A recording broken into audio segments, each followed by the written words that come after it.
MPS ซองแลนที่3และนั่นไซเซอร์วิสซองแลนที่4และเทนเนอร์ทีม A ซองแลนที่5ประจำที่ได้เลย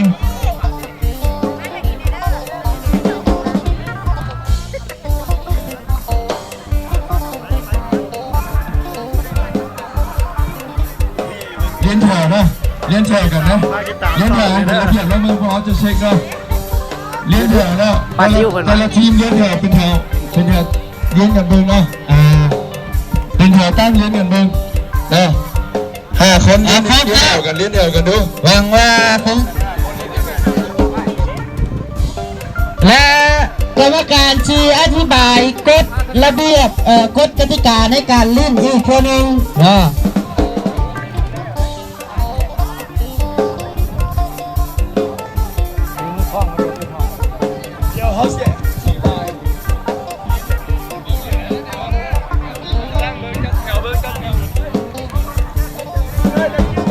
เลี้ยนหัว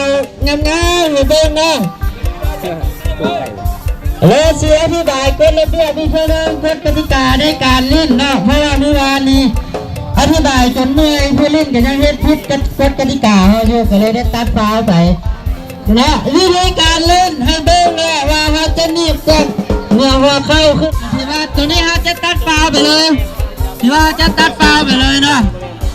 เนื้อหัวเข้าขึ้นมาเนาะเนื้อหัวเข้าขึ้นมาไม่ได้นะแล้วจะหัวเข้าขึ้นมาเลยเดินก็ได้หรือว่าสีเล่นก็ได้แล้วแต่ความถนัดของใครของเรา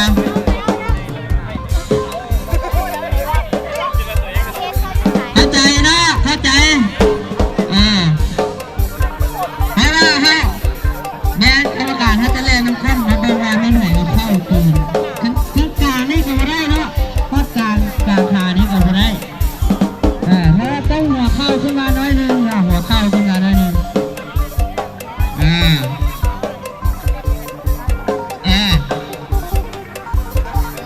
แล้วชิโต๊ะก็ให้มันโต๊ะกันแล้วก็เก็บเนาะคือว่าใกล้ชิโต๊ะแล้วแล้วแต่ชิโต๊ะเราสิมันแต่งสิก็ได้นะหรือว่ากินเทียมมือ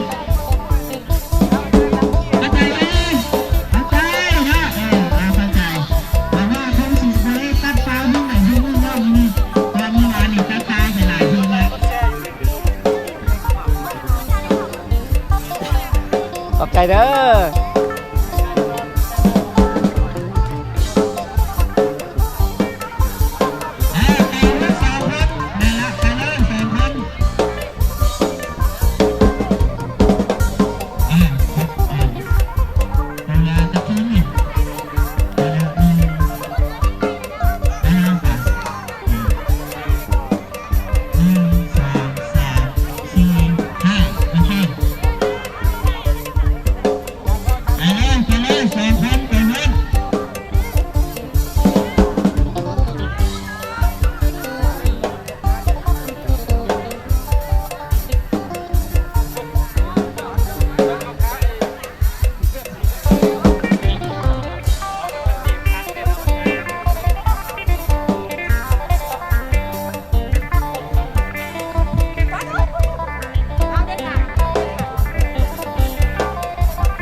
จะมีสองรอบนะ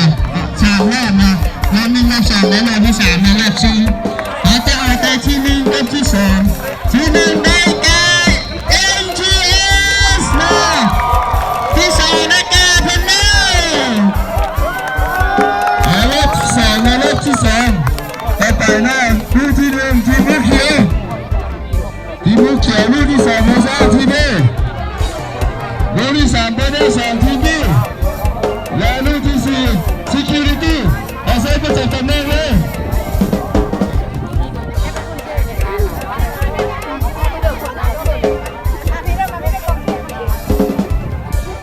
ลูกที่หนึ่งทีมลูกเขียวไปดิทำไมนะลูกที่หนึ่งทีมลูกเขียวอยู่นี่ลูกเขียวลูกเขียวทีมลูกเขียวมาเลยกิสดาทีมไหนไอ้มาเลยนักกีฬาเกียรติพันธ์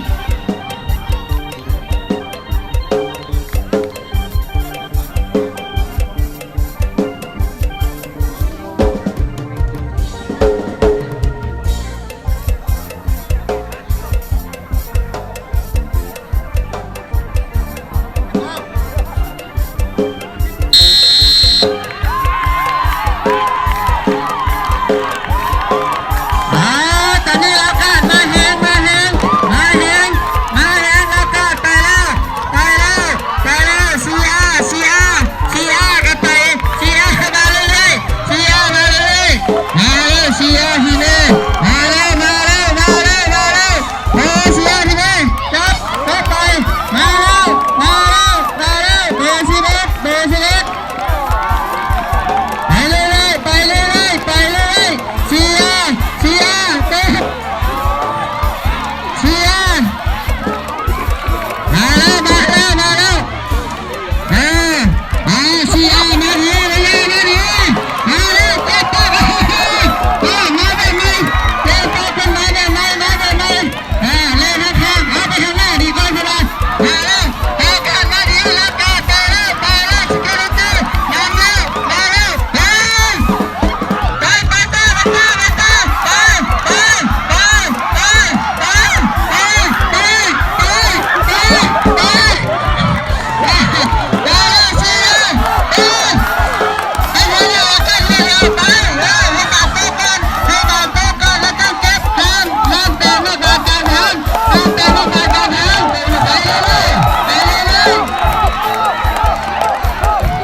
ช่องโคตรสอนเพชรมิวสิกออฟฟิศคอร์เด้อ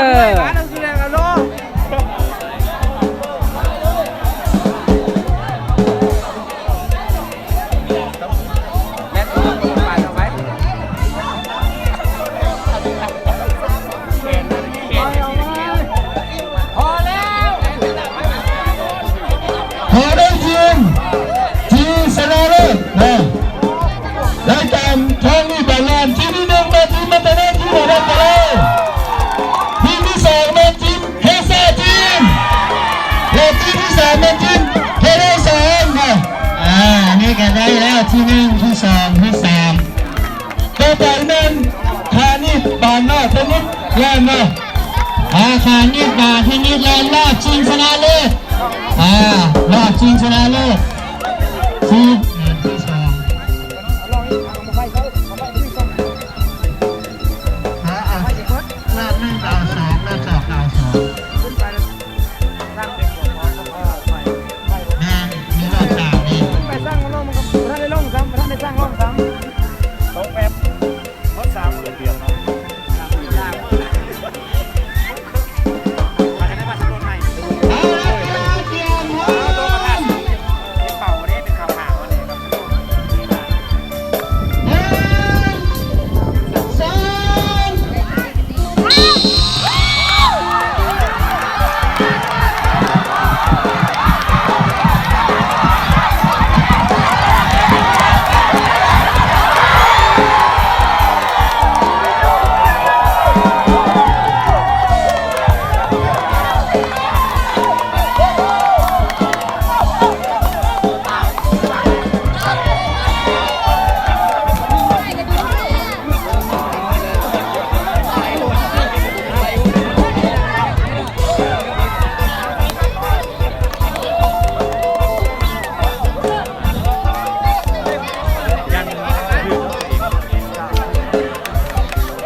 เอาแต่สองทีมเนาะ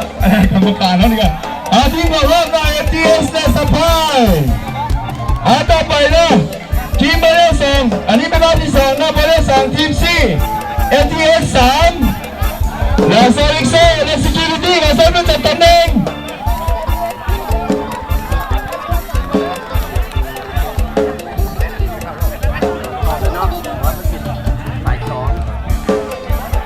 ทีมสองไปเลย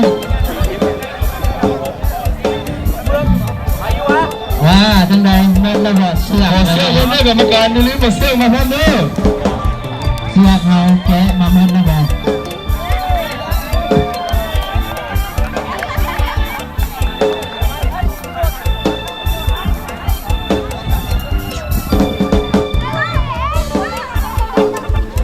เสียงเมื่อกี้จังเหี่ยวเนาะโมมีนับฟังเสียงเมื่อกี้จังเหี่ยว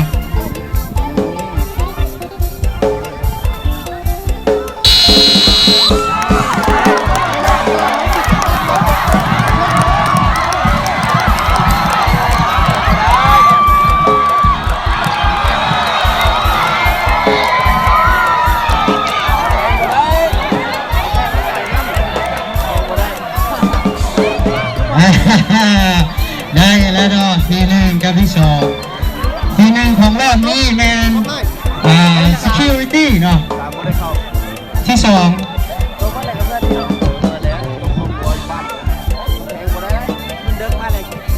ที่สองเป็นเพนเนลว่ะที่สองเป็นเพนเนลเนาะเข้ารอบในรอบที่สองนะแมนพาเนล2ทีม C เนาะแล้วก็ Security เนาะ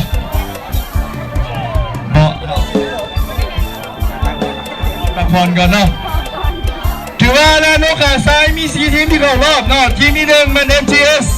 ทีมที่2พาเนล2ทีม C ทีมที่3 Supply และทีมที่4 Security เนาะให้เราก่อนเนาะเอามาเล่นกระสอบก่อนนะเพราะว่าพักให้เพื่อนได้มีการรับพรก่อนนะเอาเล่นกระสอบแล้วต่อไปรายการต่อไปเล่นกระสอบให้นักกีฬาทั้ง6ทีมเป็นประจำดีชี้จุดบอยเลย